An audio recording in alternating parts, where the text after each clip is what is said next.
चलिए दोस्तों, अब आपका एफएम और इको का पेपर है। आज हम आपसे बात करेंगे फाइनेंशियल मैनेजमेंट के मोस्ट इंपॉर्टेंट टॉपिक्स जो इस बार के पेपर में कहीं ना कहीं आपको देखने को मिल सकते हैं। चलिए शुरू करते हैं।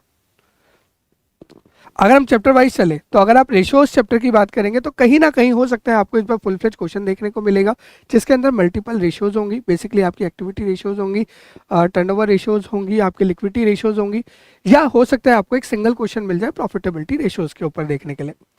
अगर आप कॉस्ट ऑफ कैपिटल की बात करेंगे तो हो सकता है आपको वैक निकालने के लिए एक फुल फ्लेज क्वेश्चन दे दे जिसके अंदर मल्टीपल एडजस्टमेंट्स मिल जाए, या जो रिसेंटली इंस्टीट्यूट ने ट्राई किया है जहां पर वो कॉस्ट ऑफ कैपिटल और कैपिटल स्ट्रक्चर के क्वेश्चंस को मिक्स करता है और फिर आपसे पूछता है। अपने स्टडी मटेरियल के एंड में काफ़ी सारे ऐसे क्वेश्चन हैं जहां पर cost of capital plus capital structure mix है, तो उन क्वेश्चंस को बहुत अच्छे तरीके से देख लीजिएगा।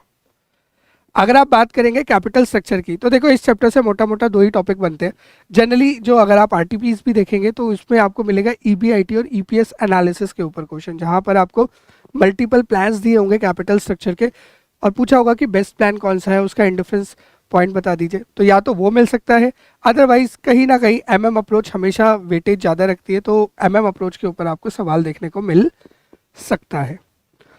अगर मैं बात करूं वर्किंग कैपिटल मैनेजमेंट की तो दो चीज़ें हैं जो हमें लगती है कि इस बार आपको पेपर में पूछी जा सकती है। One is computation of working capital जो आपकी यूनिट नंबर 1 है, प्लस जो आपका रिसीवेबल ट्रेड रिसीवेबल एनालिसिस के ऊपर क्वेश्चन है वो।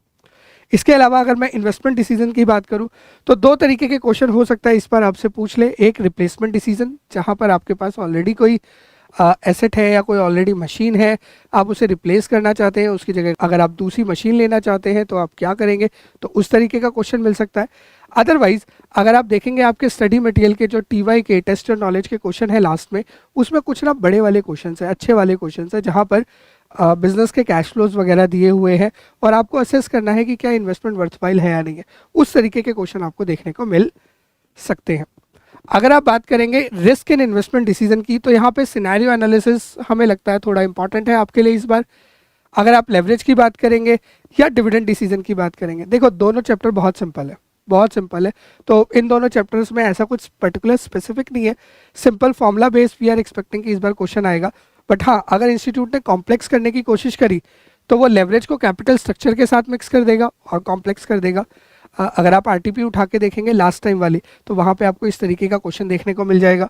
प्लस अगर डिविडेंड डिसीजन की बात करें तो वहाँ पर कहीं ना कहीं वो आपसे या तो डिविडेंड की स्ट्रैटेजी पूछ लेगा कि जी बताओ कितना परसेंटेज डिविडेंड डिस्ट्रीब्यूट करें, या आपसे प्राइस वगैरह कैलकुलेट करा लेगा।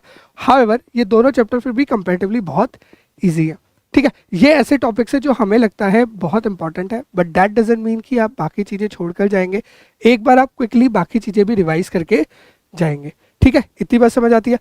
मैं उम्मीद करता हूं कि आप इस वीडियो को प्रॉपर्ली यूज़ करेंगे, इन टॉपिक्स को बहुत अच्छे तरीके से करके जाएंगे और पेपर को बहुत अच्छे तरीके से अटेम्प्ट करेंगे। साथ साथ अपने दोस्तों से इसको शेयर जरूर कर लेंगे। एक छोटी सी रिक्वेस्ट और हमारी जरूर रहेगी, जब आप पेपर देकर आए तो मुझे कमेंट बॉक्स में लिख के जरूर बताना कि आपको इनमें से कितने टॉपिक्स मिले और आपका पेपर कैसा हुआ।